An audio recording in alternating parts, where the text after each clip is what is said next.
ಈ 38 ತಿಂಗಳ ಅರಿಯರ್ಸ್ ಹೇಗ್ ಬಂತು? ನಾವು ಜಂಟಿ ಕ್ರಿಯಾ ಸಮಿತಿ ಮಾಡಿ ಬೊಮ್ಮಾಯಿಯವರು ಸ್ಟ್ರೈಕ್ ನೋಟಿಸ್ ಕೊಟ್ಟ ಮೇಲೆ ಬಹಳ ಡೀಸೆಂಟ್ ಆಗಿ ಕರೆದು ಮಾತನಾಡಿದ್ರು ನಮ್ಮ ಹತ್ರ. ಮಾತನಾಡಿ 15% ಜಾಸ್ತಿ ಮಾಡಿದ್ರು. ಇವರು ಯೂನಿಯನ್ ಎಲ್ಲ ವೀಕ್ ಮಾಡಿ ಹಾಕಿದ್ರು. ಆ ಸಂದರ್ಭದಲ್ಲಿ ನಾವು ಬೊಮ್ಮಾಯಿ ಹತ್ರ ಹೋಗಿ ಬಸವರಾಜ ಬೊಮ್ಮಾಯಿ ಅವ್ರ ಹತ್ರ ಅಗ್ರಿಮೆಂಟ್ ಮಾಡ್ಕೊಂಡ್ ಬಂದಿದೀವಿ. 15% ನಾವು ಕೊಡ್ಸಿದ್ವಿ. ನೀವೇನ್ ಕೊಡ್ಸಿದ್ರಪ್ಪ?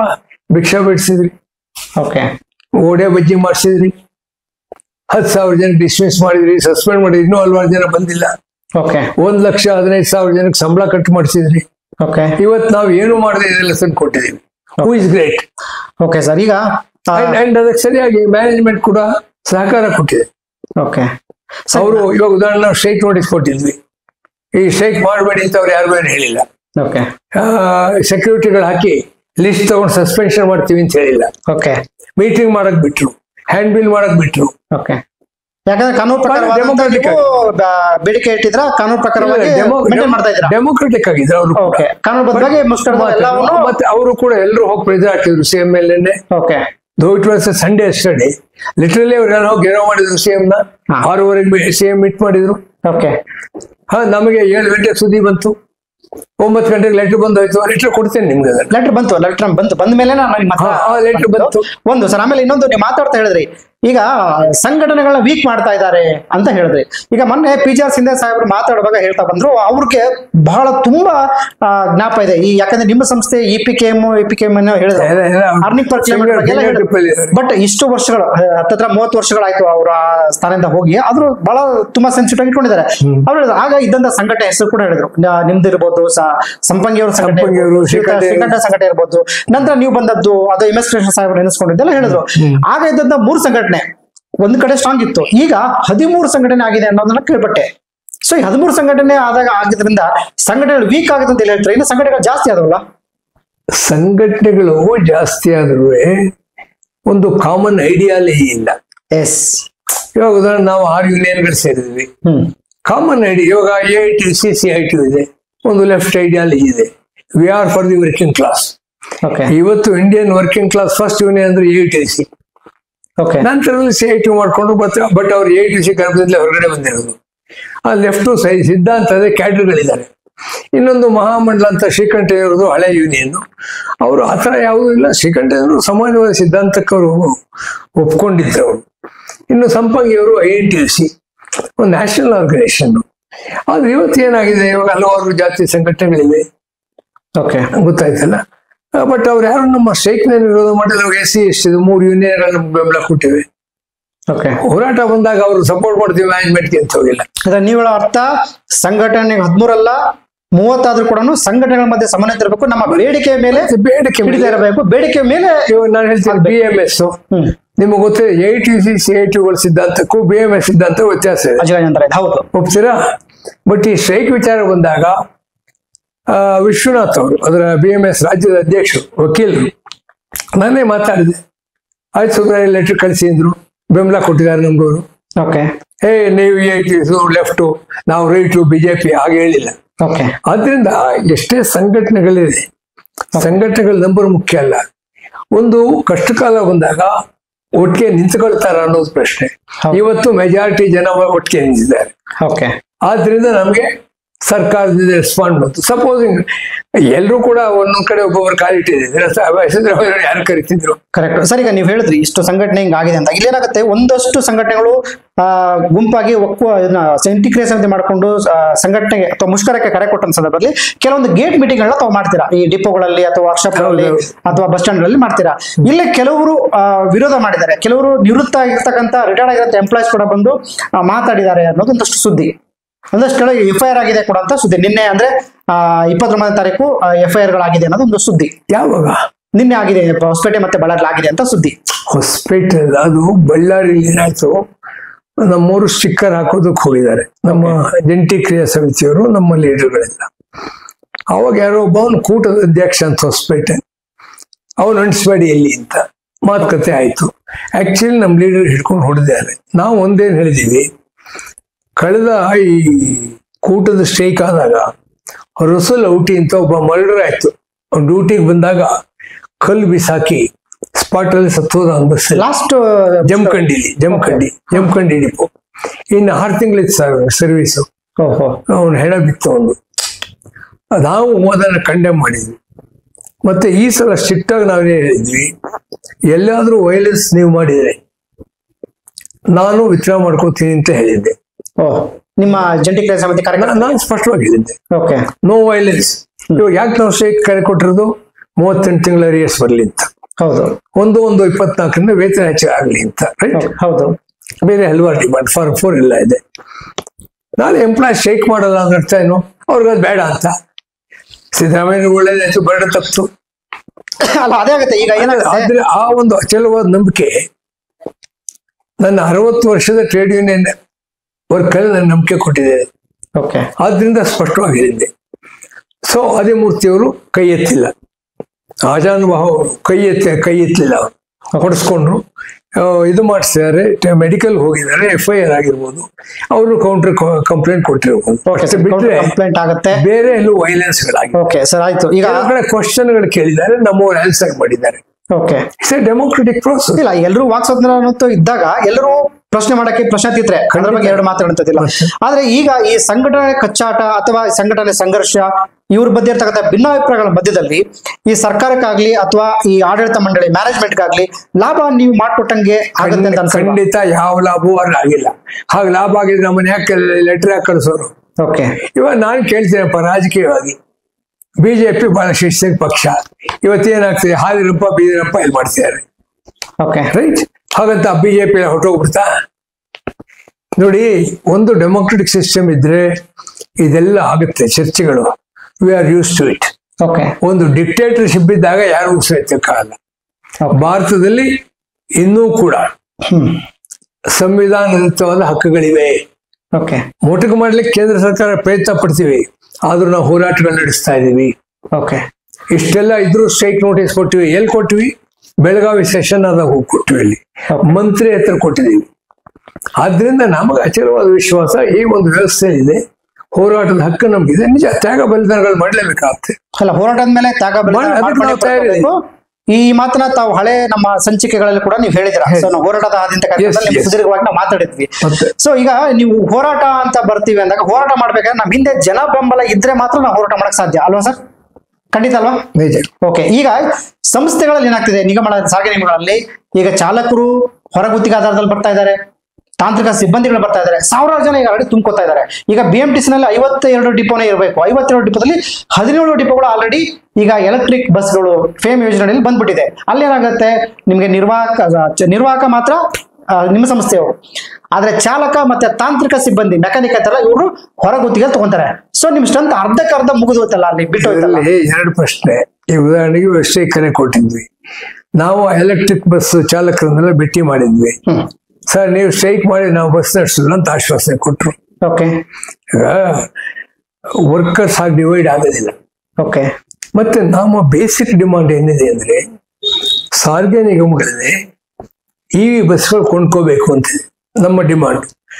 ಕೇಂದ್ರ ಸರ್ಕಾರ 45 ಲಕ್ಷ ಖಾಸಗಿಯವ್ರಿಗೆ ಏನು ಸಬ್ಸಿಡಿ ಕೊಡ್ತೀವಿ, ಅದು ನಮಗೂ ಕೊಡಿ, ನಮ್ಮವ್ರು ತಗೊಂಡು ನಮ್ಮ ಡ್ರೈವರ್ಗಳೇ ಇರಬೇಕು. ಇದು ಬೇಡಿಕೆ ಹಾಕಿದೀವಿ, ಇದನ್ನು ಫೈಟ್ ಮಾಡ್ತೀವಿ. ಇದನ್ನು ಇನ್ಫ್ಯಾಕ್ಟ್ KSRTC ಹೊರಗುತ್ತಿಗೆಯವ್ರು ಹೆಚ್ಚಿಗೆ ಇಲ್ಲ. ಮತ್ತೆ ಟೆಂಪರ ಕೆಲವರು ತಗೊಂಡಿದ್ದಾರೆ, ಅಂಡ್ ಅವ್ರು ಕನ್ಫರ್ಮ್ ಮಾಡಿ ಅಂತ ನಾವು. ಅಲ್ಲ ಸರ್, ತಾವ್ ಹೆಚ್ಚಿಗೆ ಇಲ್ಲ ಅಂತ ಹೇಳ್ತೀರಾ, ಆದ್ರೆ ಈಗ 51 ಡಿಪೋದಲ್ಲಿ 17 ಡಿಪೋ ಈ ಎಲೆಕ್ಟ್ರಿಕ್ ಬಸ್ ಅಂತ ಮಾಡಿದಾಗ ನಿಮಗೆ 30-35% ಅಲ್ಲಿ ಹೊರತ ಬಿತ್ತಲ್ವಾ?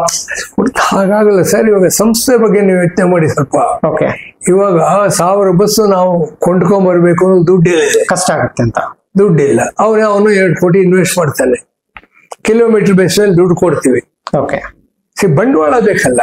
ಸರಿ, ಬಂಡವಾಳ ಬಂದ್ಮೇಲೆ ಆದ್ರೆ ನಾವು ಸರ್ಕಾರಕ್ಕೆ ಏನ್ ಕೇಳ್ತಿದೀವಿ, ನಾವು ಬಂಡವಾಳ ಹಾಕಿದ್ರೆ ಒಂದು ಬಸ್ಗೆ 45 ಲಕ್ಷ ಕೇಂದ್ರ ಸರ್ಕಾರ ಕೊಡಬೇಕು. ಅದ್ ನಮಗ್ ಕೊಡಲ್ಲ, ಕೊಡಿ ಅಂತ ಕೇಳ್ತೀವಿ. ಅವ್ರು ಕೊಟ್ರೆ ಅವಾಗ ಇವ್ರಿಗೆ ಹೇಳ್ತೀವಿ, ಬಸ್ ಕೊಂಡ್ಕೊಂಡ್ ನೀವು ಸಾಲ ಮಾಡಿ ಪರವಾಗಿಲ್ಲ, ಕ್ಯಾಪಿಟಲ್ ಇನ್ವೆಸ್ಟ್ಮೆಂಟ್ ಮಾಡಿ ಅಂತ ಹೇಳ್ತೀವಿ. ಆದ್ರೆ ಅದುವರೆಗೆ ಜನಕ್ಕೆ ಬಸ್ ಕೊಡ್ಬೇಕಲ್ಲ ನಾವು. ಕೆನ್ ವಿ ಸೇ ದಟ್ ಇಲ್ಲಪ್ಪ ನಮ್ ಎಲ್ಲ ದುಡ್ಡೆಲ್ಲ ಬಂದ್ಮೇಲೆ ಬಸ್ ತರ್ತೀವಿ ಅಂತ ಹೇಳಕ್ಕಾಗತ್ತ? ಅದು ಕಷ್ಟ ಆಗುತ್ತೆ. ಜನ ತುಂಬಿಕೊಂಡು ಡೋರ್ ಮೇಲೆಲ್ಲ ನಿಂತ್ಕೊಂಡು ಓಡ್ತಿರೋ ಸನ್ನಿವೇಶ ತುಂಬಾ ನೋಡ್ತಾ ಇದ್ದೀವಿ. ನನಗೆ ಒಂದು ಸಂಸ್ಥೆ ಬಗ್ಗೆ ಹೆಮ್ಮೆ ಇರೋದು, ನಮ್ಮ ಮ್ಯಾನೇಜ್ಮೆಂಟ್ ಕಚ್ಚಾಟಗಳಿರುತ್ತೆ, ಹೋಗುತ್ತೆ ಬರ್ತೀವಿ. ಬಹುಶಃ ಇಂಡಿಯಾ ದೇಶದಲ್ಲಿ ಯಾರು ಕೊಡದೇ ಇರುವಂತ ಬಸ್ ಸೌಕರ್ಯ ನಾವು ಕೊಟ್ಟಿದ್ದೀವಿ. ಹೌದು ಹೌದು. ಇಷ್ಟು ಅವಾರ್ಡ್ಗಳು ಯಾವ ಸಂಸ್ಥೆಗೂ ಬಂದಿಲ್ಲ. ಇಲ್ಲ ಇದನ್ನ ಮಾತ್ರ ನಾವು ನನಗೆ ಅದ್ರ ಒಂದು ಭಾಗವಾಗಿದ್ದೀನಿ, ಹೆಮ್ಮೆ ಇದೆ. ಓಕೆ.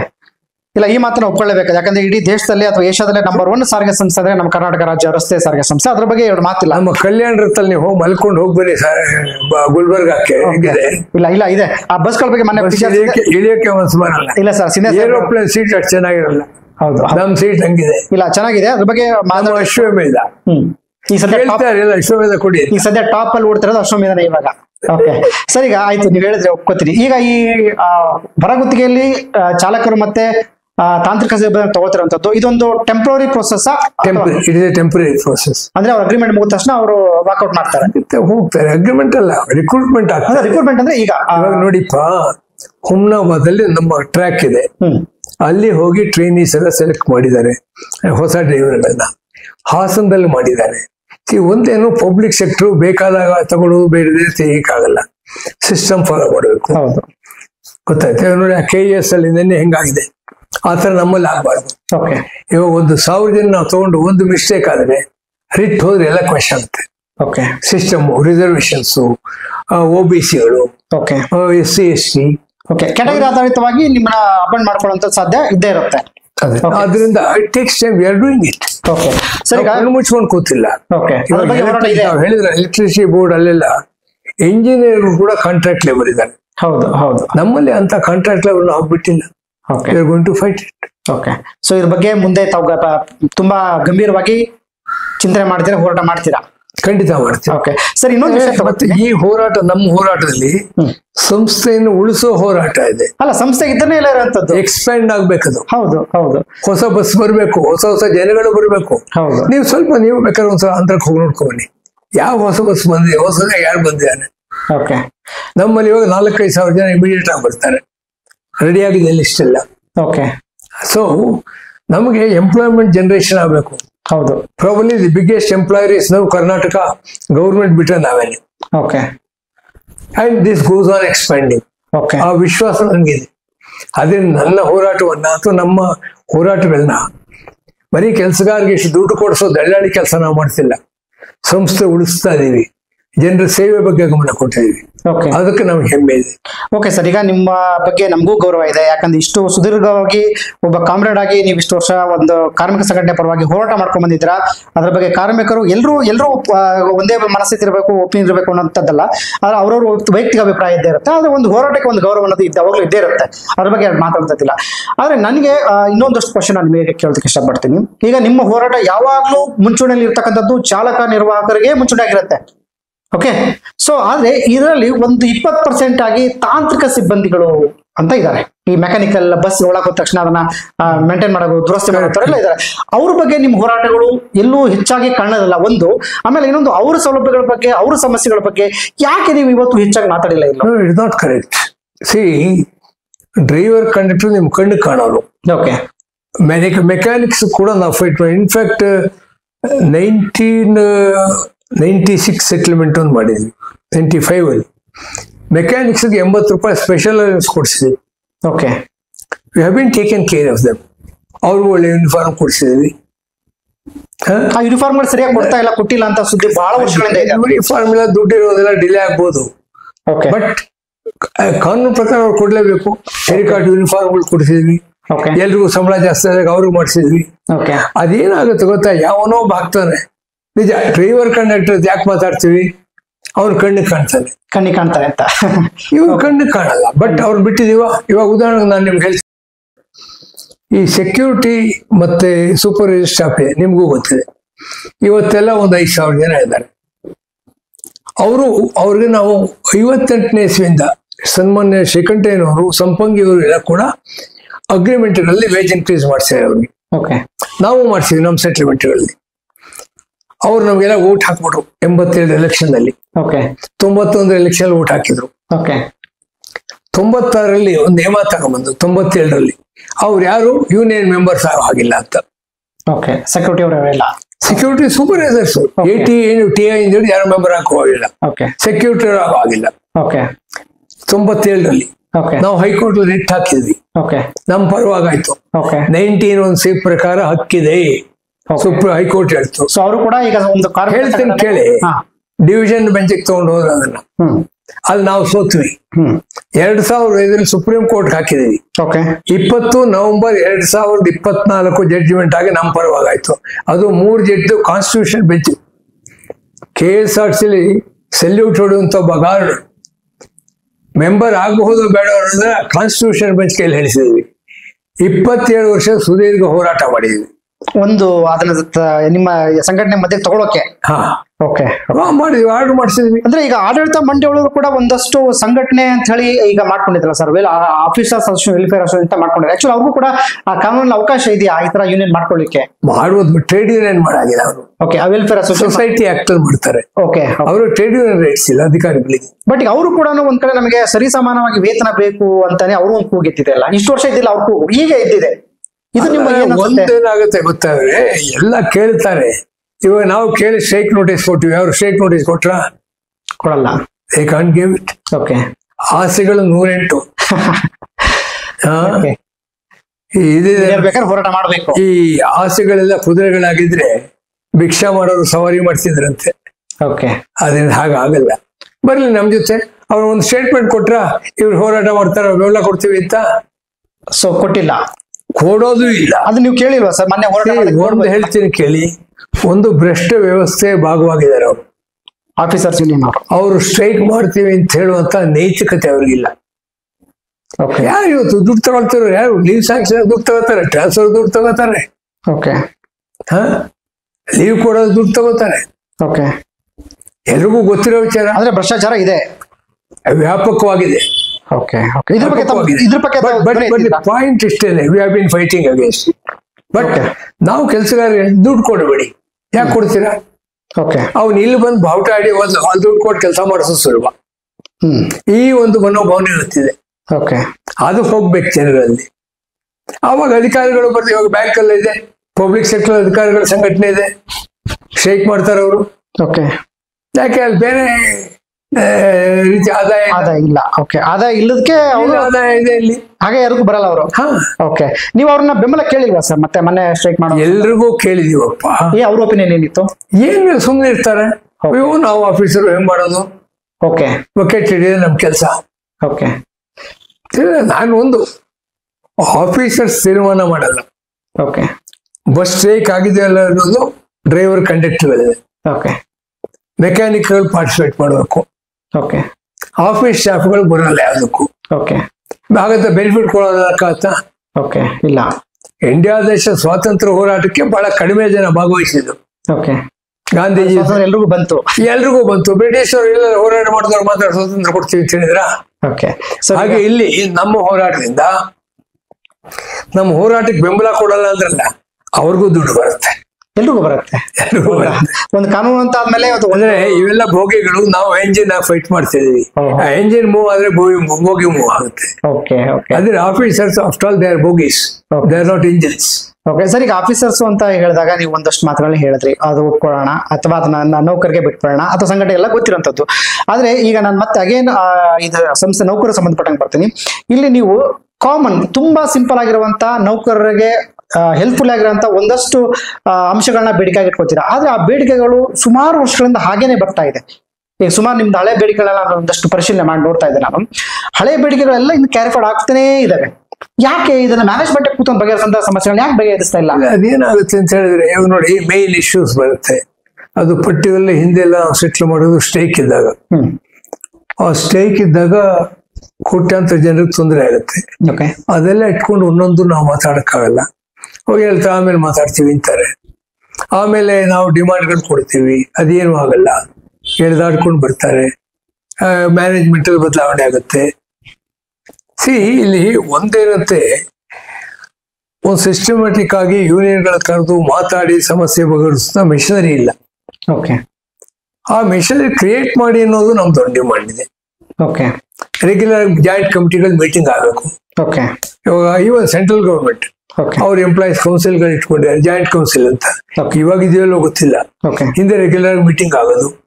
ಹಾಗೆ ಇಲ್ಲೂ ಆ ಮಿಷನರಿ ಒಂದು ಸೃಷ್ಟಿ ಮಾಡಿದ್ ನಾವು ಕೇಳ್ತಾ ಇದ್ವಿ. ಅದು ಬಂದು ಚರ್ಚೆಗಳಾದ್ರೆ ಹಲವಾರು ಬಗೆ ಇರುತ್ತೆ. ಇನ್ ಕೆಲವೇನಾಗುತ್ತೆ, ಯಾವುದೋ ಆ ಸಮಯದಲ್ಲಿ ಬರುತ್ತೆ, ಅದು ತಗೊಂಡು ಹೋಗ್ತೀವಿ, ಬಗೆಹರಿಸ್ಕೊಂಡ್ಬಿಡ್ತೀವಿ. ತೀರಾ ಆ ಮಟ್ಟಿಗೆ ಎಲ್ಲವೂ ನೆಗೆಟ್ ಆಗಿದೆ ಅಂತ ಹೇಳಲ್ಲ, ಬಟ್ ವ್ಯವಸ್ಥೆ ಇಲ್ಲ ಇಲ್ಲಿ, ವ್ಯವಸ್ಥೆಗಳು ವ್ಯವಸ್ಥೆ ಇಲ್ಲ. ಹಾಳಾಗ್ತಿದೆ. ಬೈಲ್ಯಾಟ್ರಲ್ ಮಿಷನರಿ ಸ್ಟ್ರೆಂಥನ್ ಮಾಡಬೇಕು ಅನ್ನೋದಿಲ್ಲ ಅವ್ರಿಗೆ. ಓಕೆ, ಅಂದ್ರೆ ಇಂಡಸ್ಟ್ರಿಯಲ್ ರಿಲೇಷನ್ ಡಿಪಾರ್ಟ್ಮೆಂಟ್ ಬಹಳ ವೀಕ್ ಇದೆ. ಓಕೆ, ನಾವು ಇದನ್ನೇ ಶ್ರೀನಿವಾಸ ಮೂರ್ತಿ ಅವ್ರ ಕಮಿಟಿ ಮುಂದೆ ಹೇಳಿದ್ದೀವಿ, ಹಿಂದೆ ಸಿಂಧ್ಯಾ ಅವ್ರ ಕಮಿಟಿ ಮುಂದೆ ಅದೇ ಹೇಳಿದ್ವಿ. IR ಮಿಷನರಿ ಸ್ಟ್ರೆಂಥನ್ ಮಾಡಿ. ಸರಿ.